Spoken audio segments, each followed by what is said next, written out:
Bom, irmãos, é um momento para mim de grande expectativa. E eu peço especial oração da igreja, porque o contexto é o seguinte: Reverendo Cid não está, Reverendo Diego também não, Reverendo Duzi também não se encontra, o vice-presidente do conselho também não está aqui, e eu estou aqui, meus irmãos.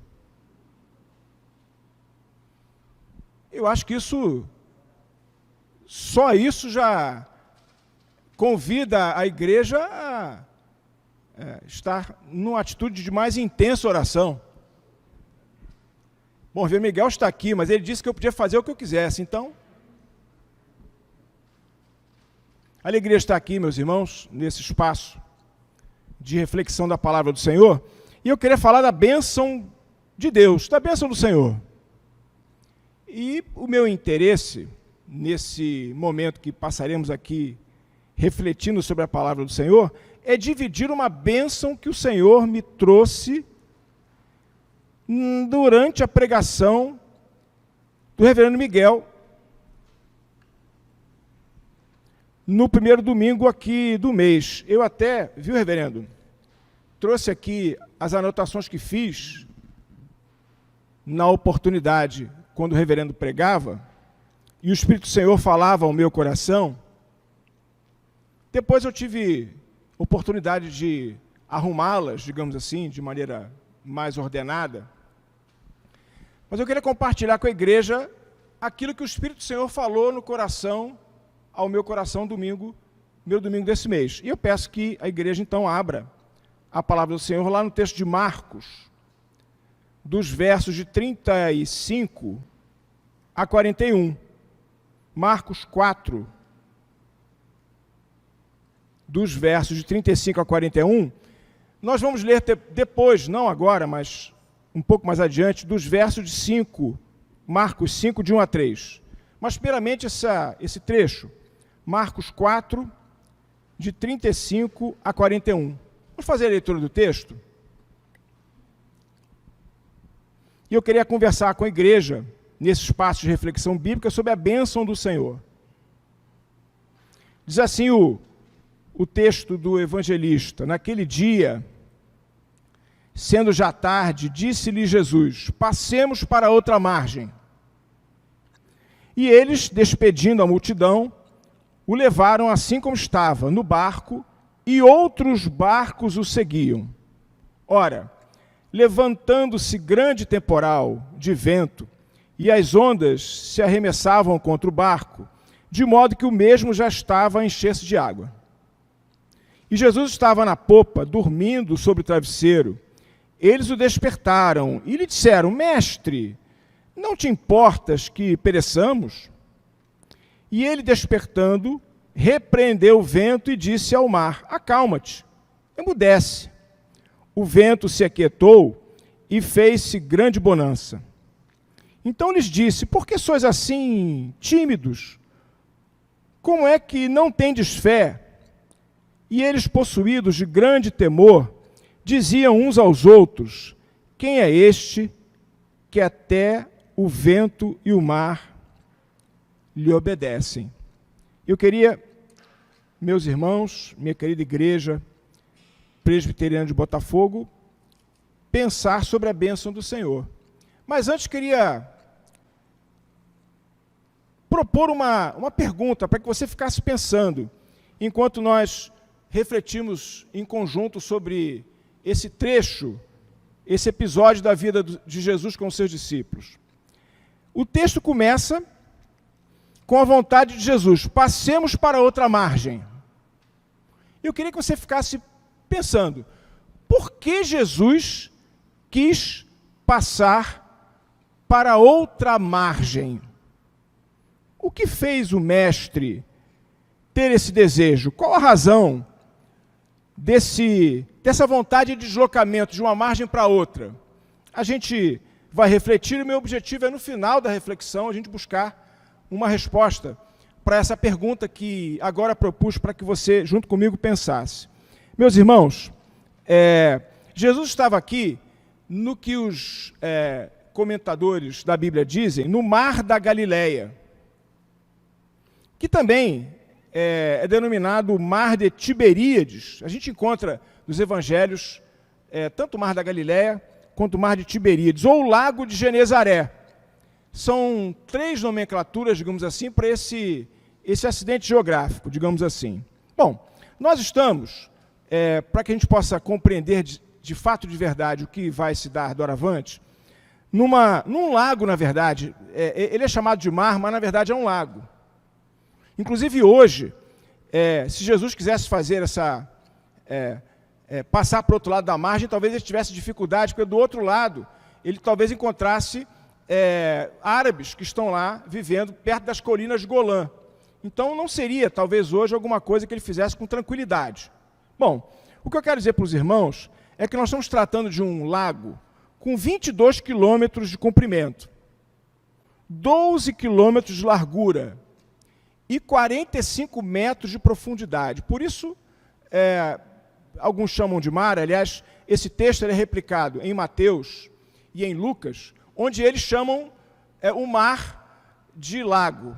Enfim, a grande verdade é o seguinte: esse lago de água doce, em que Jesus estava numa das suas margens, um largo extenso, um largo profundo, Jesus então fala assim, bom, vou passar para o outro lado.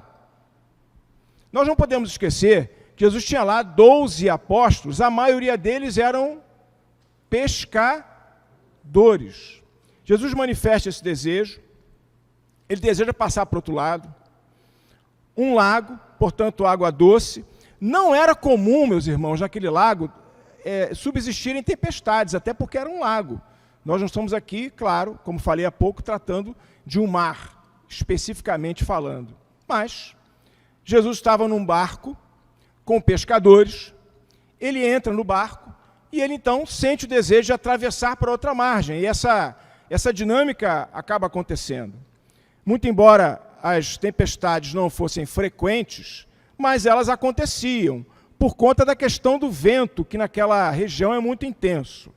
Bom, dentro desse contexto, Jesus entra no barco com os seus discípulos, na maioria pescadores, e eles começam a atravessar. São colhidos, surpreendidos por uma tempestade. E a tempestade causou, como os irmãos tiveram chance de ler, ainda que rapidamente, uma situação de crise, porque parece que a dificuldade de chegar do outro lado era algo real. Nesse ambiente todo de preocupação do que ia acontecer, do que se daria com essa viagem que surgiu no coração de Jesus, sem uma explicação específica naquele momento, eles estavam atravessando, a tempestade se estabeleceu, o perigo da sobrevivência se manifestou, e eles, pescadores, tinham que administrar aquele contexto, aquele conflito. Como fazer diante daquela tempestade? E sabe, meus irmãos e minhas irmãs, eu queria falar sobre a bênção de Deus. Nesse ambiente que rapidamente retratei e que o texto expressa, ele estampa, eu queria refletir sobre a bênção de Deus. Meus irmãos e minhas irmãs, no meio de uma tempestade, a bênção de Deus. E eu queria que você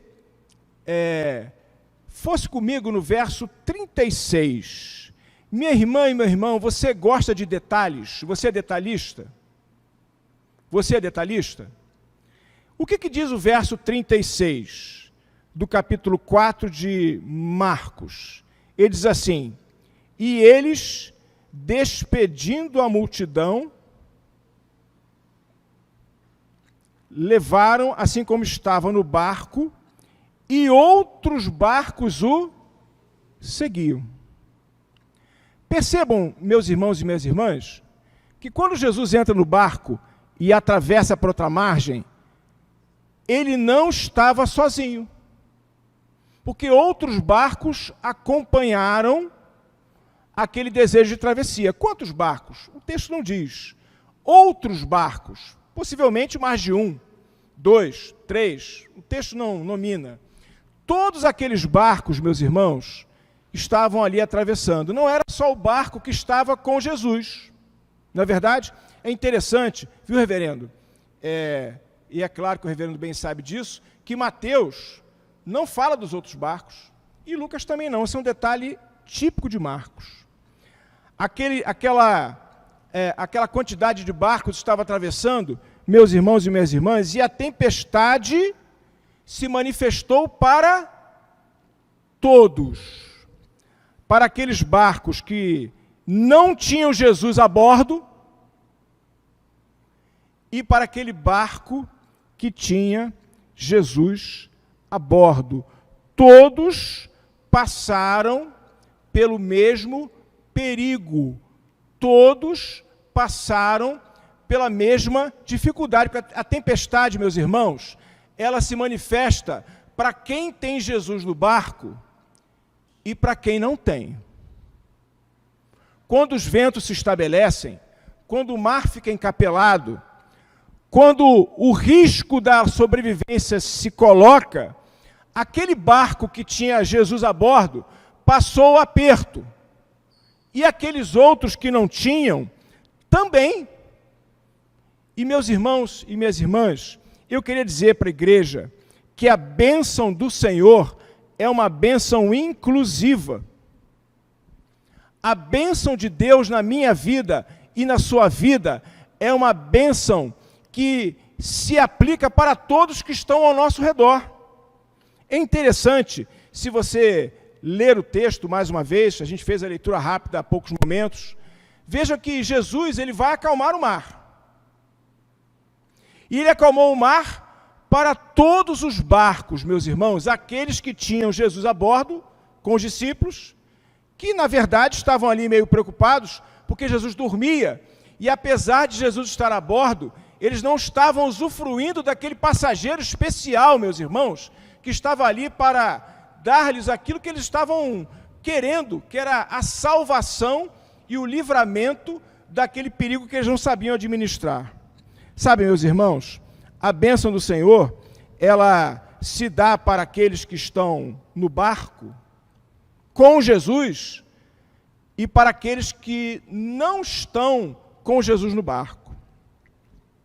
A bênção de Deus, meus irmãos, a bênção que Deus dá na minha vida e na sua vida, é uma bênção que se comunica para todas as pessoas que estão ao nosso lado. Eu queria fazer uma pergunta para você. Naqueles barcos que estavam seguindo Jesus, haviam pecadores? Haviam pecadores? Tinham pessoas perfeitas naqueles barcos que estavam acompanhando o Senhor? Tinham pessoas que mereciam que o Senhor acalmasse a tempestade para que elas sobrevivessem? Tinham pessoas que iam à igreja, que não iam à igreja, que eram dizimistas, que não eram dizimistas? Sabe, meus irmãos, quando nós experimentamos a bênção de Deus na nossa vida, quando o Senhor acalma a tempestade e nos abençoa, a bênção que Deus nos dá é uma bênção que se comunica para todas as pessoas que estão ao nosso lado, sejam elas merecedoras ou não. Na verdade, meus irmãos, a bênção do Senhor é uma bênção que inclui a todos que estão ao nosso redor.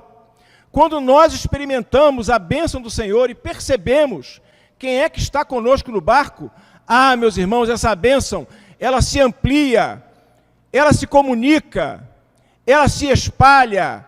Nós nos tornamos um foco da bênção do Senhor quando nós experimentamos a bênção do Senhor na nossa vida.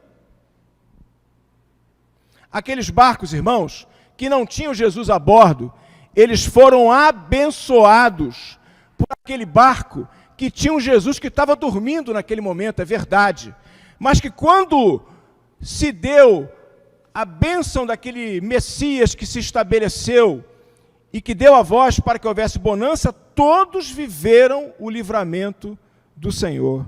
Sabe, meus irmãos, nós somos assim.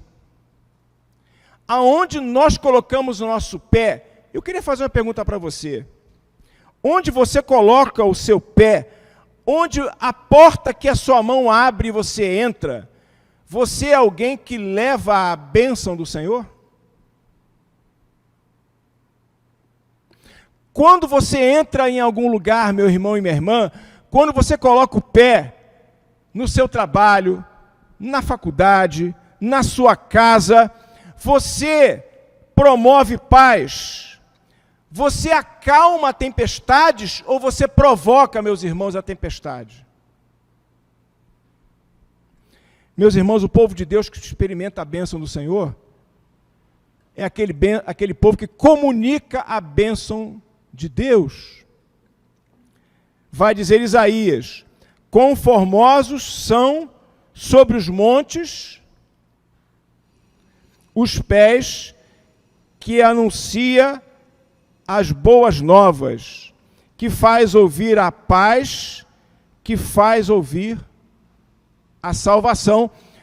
Lá, o Novo Testamento vai dizer: quão formosos são os pés que anunciam o Evangelho. Meus irmãos, onde nós andamos, nós comunicamos a bênção do Senhor?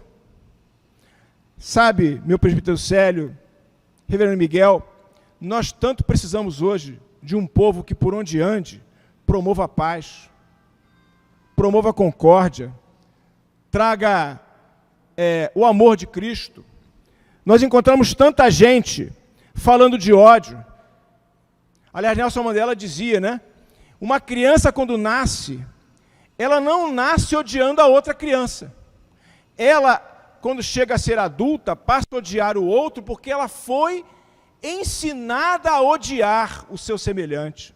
Ela foi ensinada a discriminar o outro. E sabe, meus irmãos, precisamos que o povo de Deus seja que nem essa experiência.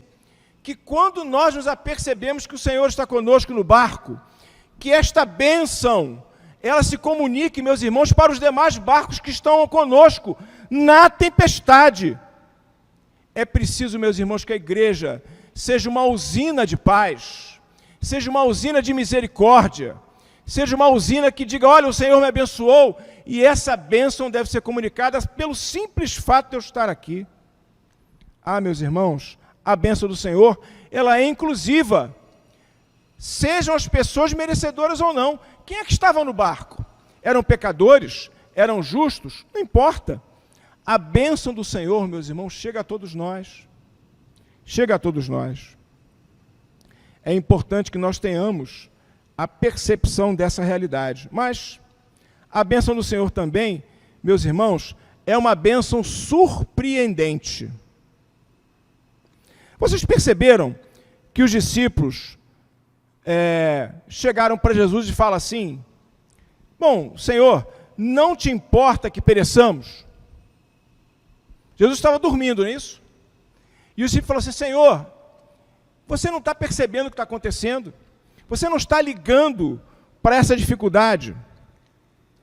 Senhor, qual é a sua atitude diante dos ventos que estão levando a essa circunstância de perigo de vida? Sabe, meus irmãos,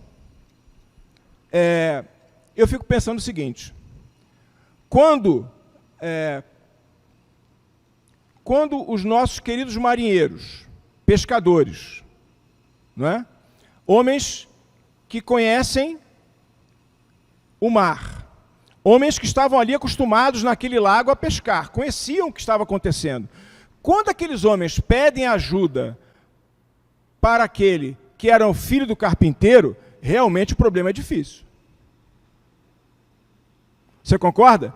Quando o pescador pergunta para o carpinteiro: o que eu faço? A situação era esquisita, o perigo era real. Mas esse é o ponto, meus irmãos. Quando Jesus levanta e manda o mar se calar, manda com que as ondas se aquietassem, e ele volta, parece que para dormir, e a viagem prosseguir, você percebeu o que esses discípulos fizeram? Eles ficam se perguntando, entre eles: quem é esse que até os ventos obedecem? Sabe, meus irmãos, sabe por que eu e você muitas vezes passamos por perigo na vida, porque nós não percebemos que não é o carpinteiro que está conosco no barco. Nós não percebemos que o carpinteiro, mais do que o carpinteiro, é o Filho de Deus que está conosco. Aqueles discípulos, meus irmãos, perguntaram para Jesus: você não vai fazer nada? Talvez estivessem pensando, ele vai ajudar a gente a remar aqui. Ele vai dar uma ideia de como a gente foge. E veja, pescador pedindo sugestão para carpinteiro não vai dar certo. Mas eles estavam desesperados e enxergavam naquele que é o Senhor da terra, do céu e do mar. Eles enxergavam alguém que poderia apenas, dentro das suas limitações, ajudá-los a sair daquela situação. Sabe, meus irmãos, essa é a grande questão. Quando nós não percebemos que os problemas acontecem e que está conosco o Senhor, nós perdemos a chance de ter um Deus que nos surpreende. A bênção de Deus, meus irmãos, nos surpreende, porque ela vai além daquilo que nós precisamos e pensamos. Minha igreja presbiteriana de Botafogo, o nosso Deus não faz remendos nos problemas. O nosso Deus não faz gambiarras nos problemas. O nosso Deus não faz jeitinhos nos problemas. O nosso Deus não tem placebos para as questões da minha vida e da sua vida. O nosso Deus tem a solução, porque Ele transforma a tempestade. Mas é preciso, para que isso aconteça, que eu perceba que Ele é o Senhor do céu e da terra. Você já experimentou, de verdade, entregar na mão de Deus o seu problema e descansar? Você já experimentou, de fato e de verdade, a bênção de estar passando, meus irmãos, a tempestade com o Senhor no barco? Às vezes nós ficamos tão admirados pelos problemas e pelas dificuldades que esquecemos quem vai conosco. Os discípulos se surpreenderam, meus irmãos e minhas irmãs, porque eles não perceberam a grandeza daquele que estava com eles no barco. E o que eles queriam era uma solução paliativa, que Jesus ajudasse eles a saírem, mas Jesus não queria ajudar ninguém. Jesus queria acabar com a tempestade. Ele tinha poder para isso. Ele é o Senhor do céu e da terra. E por isso, meus irmãos, ele, num gesto simples, ele acabou com o contexto de crise. Sabe, meus irmãos, é muito interessante, né? Às vezes eu vejo as pessoas falando assim: agora não dá mais para fazer nada, só nos resta orar. Você já ouviu isso? Eu vou fazer uma pergunta para você. Você já falou isso? Sabe por quê, meus irmãos? Jesus não é mais um para nos ajudar. Jesus é a solução. Quando você ora e reconhece que o Senhor tem poder para transformar, você não usa a oração como um paliativo. Você usa a oração, meus irmãos, como um gesto de você entregar o seu problema na mão de Deus e deixar com que Deus acalme a tempestade e termine com ela. Amém? Mas eu já devo fazer isso há algum tempo, eu sei. Mas quero caminhar para concluir. E queria falar, meus irmãos, que a bênção de Deus, ela é uma bênção inclusiva. Como disse há pouco, quando nós experimentamos a bênção de Deus, essa bênção comunica para onde nós andamos. Que a bênção de Deus é uma bênção surpreendente, porque ela vai além da possibilidade da nossa compreensão. Deus não é uma saída alternativa, Deus é a solução para o problema. Eu queria falar que essa bênção, meus irmãos, é uma bênção que é a nossa companheira. E eu queria resgatar aquela pergunta que eu fiz no início da reflexão. Por que Jesus, meus irmãos, quis sair de uma margem e ir para outra, e se meter no meio de uma enrascada? Por que ele fez isso? Vamos abrir em Marcos 5, rapidamente, ler 3 versículos. O texto é longo, Mas vamos ler 3 versículos. Marcos 5, de 1 a 3. Diz assim o registro do evangelista. Entre mentes, Marcos 5, de 1 a 3. Entre mentes, chegaram à outra margem do mar, à terra dos Gerazenos. Ao desembarcar, logo veio dos sepulcros ao seu encontro um homem possesso de espírito imundo, o qual vivia nos sepulcros, e nem mesmo com cadeias alguém podia prendê-lo. O texto é longo, nós não vamos lê-lo todo, mas veja, meus irmãos, a bênção de Deus, ela é inclusiva, ela se espalha por onde nós andamos, nós somos portadores da bênção do Senhor, e onde nós colocamos o nosso pé, meus irmãos, nós temos que ser os mensageiros, os portadores dessa bênção. A bênção de Deus é inclusiva, a bênção de Deus é surpreendente, porque ela ultrapassa toda a possibilidade de nós compreendermos as dificuldades. Deus não traz um paliativo para os problemas, Deus resolve as nossas questões. Mas a bênção de Deus, meus irmãos, é nossa companheira. Sabe por que Jesus saiu de onde ele estava? Porque do outro lado da margem tinha alguém precisando dele. Jesus estava ali, mas ele estava olhando, meus irmãos, do outro lado da margem, que havia um homem possesso por uma legião de demônios, que vivia, meus irmãos, no cemitério, que era um homem que não dormia, ficava 24 horas acordado, que era um homem que se feria, era um homem que já foi tentado ser acorrentado, mas ele quebrava as correntes e batia em todo mundo. E é interessante, meus irmãos, que Jesus, do outro lado da margem, ele estava olhando para o outro lado, dizendo assim, tem alguém ali que precisa de mim. Eu tenho que atravessar esse mar, porque alguém precisa de mim do outro lado. Sabe, meus irmãos, esse é o nosso Deus, que nos enxerga, mesmo quando nós estamos do outro lado da margem. Mesmo quando do outro lado da margem tem alguém que vive na morte, no cemitério, prisioneiro, meus irmãos, do demônio, numa situação onde ele está absolutamente escravizado, meus irmãos, pelo mal. Jesus não se dispôs a ficar onde ele estava, ele quis atravessar aquele mar para ser bênção na vida daquele homem. Meus irmãos, a bênção de Deus não nos deixa. A bênção de Deus vai atrás de nós, aonde nós estivermos. Diz o salmista, no Salmo 23, bondade e misericórdia certamente me perseguirão. Essa é a correta tradução do texto.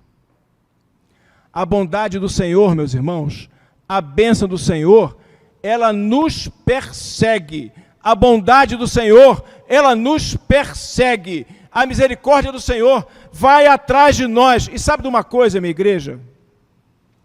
A misericórdia do Senhor não nos deixa, nem quando nós queremos que ela nos deixe.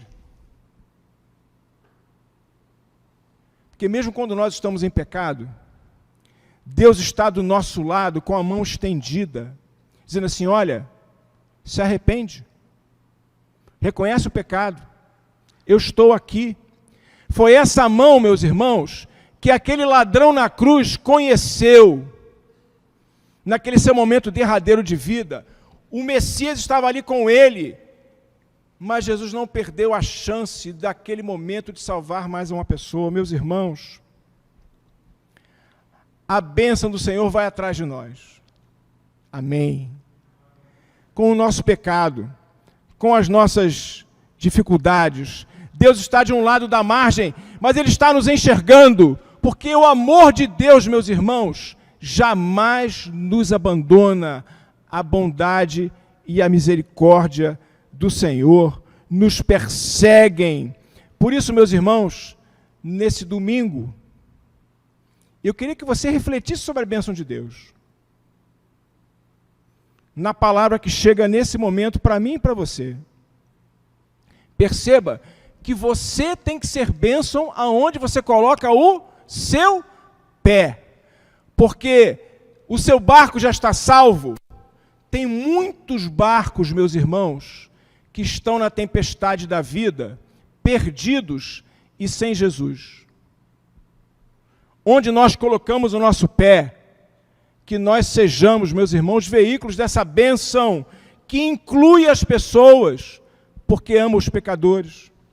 Que nós sejamos, meus irmãos e meus irmãs, aqueles que experimentem essa bênção de Deus, que surpreende, que ultrapassa completamente a nossa percepção. Às vezes nós estamos buscando resposta no carpinteiro. Não faça isso. Coloque o seu problema na mão do Deus Todo-Poderoso. Ore e se ajoelhe perante Ele. E sabe, minha irmã e meu irmão, você veio até aqui hoje, tenho certeza que não foi por acaso. Eu tenho certeza que alguém vai acessar essa gravação, que você pode compartilhar, também não vai ser por acaso. Talvez os irmãos que estejam lá no encontro da família tenham a chance de ouvir essa palavra, eu tenho certeza que não é por acaso. Eu quero dizer para você que a bênção de Deus te persegue, que a bênção de Deus vai atrás de você, que a misericórdia do Senhor, que a bondade do Senhor não te abandonou. Ah, mas eu estou lá no cemitério, no meio dos mortos. O Senhor vai atrás de você.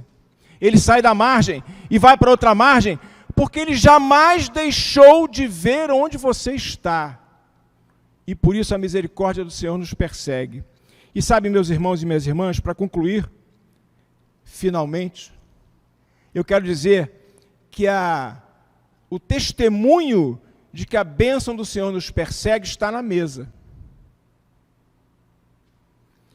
Porque o Senhor Jesus, com a sua bondade e com a sua misericórdia, Ele se deu a si mesmo para nos tirar, meus irmãos, da tempestade da vida e nos transportarmos para o reino do Filho, do seu amor, que nós possamos, nesse instante eucarístico, dizer assim: Senhor, eu quero te dar graças por essa realidade, pela tua bênção, que é inclusiva, que é surpreendente e que jamais nos abandona e vai atrás de nós. Que Deus nos abençoe.